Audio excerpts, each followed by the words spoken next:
ಶುಭೋದಯ, ನಮಸ್ಕಾರ, welcome to Yoyo Kannada. ಬನ್ನೀಗ ನೋಡೋಣ ಈ ದಿನದ ರಾಶಿ ಫಲಗಳನ್ನ. ಮೊದಲಿಗೆ ಮೇಷರಾಶಿ. ಮೇಷರಾಶಿಯಲ್ಲಿರುವವರಿಗೆ ಚುರುಕಾದ ಮತ್ತು ಸ್ಫೂರ್ತಿದಾಯಕವಾದ ದಿನವಾಗಿರುತ್ತದೆ. ಉದ್ಯೋಗದಲ್ಲಿ ಅಥವಾ ವ್ಯವಹಾರದಲ್ಲಿ ಹೊಸ ಅವಕಾಶಗಳು ನೀವು ಪಡೆದುಕೊಳ್ಳುತ್ತೀರಿ. ಆದಾಗ್ಯೂ ಪರ್ಸನಲ್ ಮತ್ತು ಪ್ರೊಫೆಷನಲ್ ಜವಾಬ್ದಾರಿಗಳನ್ನು ಸರಿಯಾಗಿ ಸಮನ್ವಯ ಮಾಡಿಕೊಳ್ಳೋದು ಮುಖ್ಯವಾಗುತ್ತದೆ. ಇನ್ನು ವೃಷಭ ರಾಶಿ. ನಿಮ್ಮ ಬಗ್ಗೆ ವೀಕ್ಷಣೆ ಇದ್ದರೂ ನಿಮ್ಮ ಶಕ್ತಿಯನ್ನು ಪೂರಕವಾಗಿ ಉಪಯೋಗಿಸುವ ಅವಕಾಶ ನಿಮಗೆ ಸಿಗುತ್ತದೆ. ನೀವು ಗಮನವನ್ನ ನಿಮ್ಮ ಕೆಲಸಗಳ ಮೇಲೆ ಕೇಂದ್ರೀಕರಿಸುವುದರಿಂದ ಉತ್ತಮ ಫಲಿತಾಂಶ ಪಡೆದುಕೊಳ್ಳಬಹುದು. ಮಿಥುನ ರಾಶಿ. ನಿಮ್ಮ ದೃಷ್ಟಿ, ಕೌಶಲ್ಯ ಮತ್ತು ಬುದ್ಧಿಯ ಮೇಲೆ ಇರುತ್ತದೆ. ನೀವು ಕಿರಿಯರಲ್ಲಿ ಬೆಳೆಯುವಲ್ಲಿ ಪ್ರಮುಖ ಪಾತ್ರ ವಹಿಸುತ್ತೀರಿ. ಖಾಸಗಿ ಜೀವನದಲ್ಲಿ ಸಂಬಂಧಗಳ ಬಗ್ಗೆ ಪರಿಗಣನೆ ಮಾಡೋದು ಉತ್ತಮ. ಕಟಕ ರಾಶಿ. ನೀವು ಪ್ರೀತಿಸುವವರೊಡನೆ ಸಮಯ ಕಳೆಯಲು ಉತ್ತಮ ಸಮಯ. ದುಡ್ಡು ಮತ್ತು ಆರ್ಥಿಕ ವಿಷಯದಲ್ಲಿ ಹೆಚ್ಚು ಯಶಸ್ಸು ಇದೆ. ಆರೋಗ್ಯದ ಕಡೆಗೆ ಸ್ವಲ್ಪ ಗಮನ ಕೊಡಿ. ಸಿಂಹರಾಶಿ. ಸಿಂಹರಾಶಿಯವರಿಗೆ ಯಶಸ್ಸಿನ ಸಾಧ್ಯತೆಗಳು ಇಂದು ಹೆಚ್ಚಾಗಿರುತ್ತವೆ. ಹೊಸ ಪ್ರಯತ್ನಗಳು ಕೈಗೊಳ್ಳಲು ಉತ್ತಮ ಸಮಯ. ದೈವಿಕ ಶಕ್ತಿಯ ಹಾಗೂ ಹಿರಿಯರ ಆಶೀರ್ವಾದ ಸಂಪೂರ್ಣವಾಗಿ ಇರುತ್ತದೆ. ಸ್ನೇಹಿತರ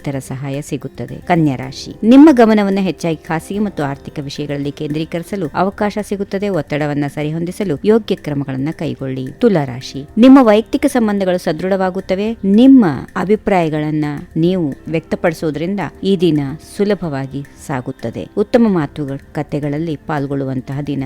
ವೃಶ್ಚಿಕ ರಾಶಿ. ಸೃಜನಾತ್ಮಕತೆಯು ಇಂದಿನ ಕಾರ್ಯಗಳಲ್ಲಿ ಸುಗಮಗೊಳಿಸುವಂತಹ ದಿನ. ಹೋಮಿ ಜಾಲದಲ್ಲಿ ಸಕಾರಾತ್ಮಕ ಬೆಳವಣಿಗೆಗಳು ಇರುತ್ತವೆ. ಸಂಬಂಧಗಳು ಉತ್ತಮಗೊಳ್ಳುತ್ತವೆ. ಧನುರಾಶಿ. ನೀವು ನಿಮ್ಮ ಯೋಗಕ್ಷೇಮವನ್ನು ಸ್ವೀಕರಿಸಿದಂತೆ ದೊಡ್ಡ ಸವಾಲುಗಳನ್ನು ಎದುರಿಸಬಹುದು. ಮನಸ್ಸಿನಲ್ಲಿ ಬೇರೆಯವರಿಗೆ ಸಹಾಯ ಮಾಡುವ ಪ್ರೀತಿ ಕೂಡ ಹೊಂದಿರುತ್ತೀರಿ. ಮಕರ ರಾಶಿ. ಇಂದು ನೀವು ಯಾವುದೋ ಮಹತ್ವಪೂರ್ಣ ನಿರ್ಣಯಗಳನ್ನು ತೆಗೆದುಕೊಳ್ಳುವಲ್ಲಿ ಪ್ರೌಢತೆಯನ್ನ ಮೆರೆಯುತ್ತೀರಿ. ಉತ್ತಮ ಮಟ್ಟದ ಕಾರ್ಯನಿರ್ವಹಣೆ ಇರುತ್ತದೆ. ಕುಂಭರಾಶಿ. ಹೊಸ ಪರಿಕಲ್ಪನೆಗಳು ಕಂಡುಹಿಡಿಯುವಂತಹ ಸಮಯ. ಆದರೆ ಆರ್ಥಿಕ ವಿಚಾರಗಳಲ್ಲಿ ಯಾವುದೇ ತ್ವರಿತ ನಿರ್ಧಾರಗಳನ್ನು ತಪ್ಪಿಸುವುದು ಉತ್ತಮ. ಕೊನೆಯದಾಗಿ ಮೀನರಾಶಿ. ಗಂಭೀರವಾಗಿ ಕೆಲಸ ಮಾಡುವ ಸಮಯ. ಶ್ರದ್ಧೆಯಿಂದ ಯಶಸ್ಸು ಸಿಗುತ್ತದೆ. ಉತ್ತಮ ಸಂಬಂಧಗಳು ನಿಮ್ಮ ಜೀವನದಲ್ಲಿ ಸಂತೋಷವನ್ನ ಉಂಟು ಮಾಡುತ್ತವೆ. ಹೀಗಿವೆ ಈ ದಿನದ ರಾಶಿ ಫಲಗಳು. ಸರ್ವರಿಗೆ ಶುಭವಾಗಲಿ. ಶುಭ ದಿನ.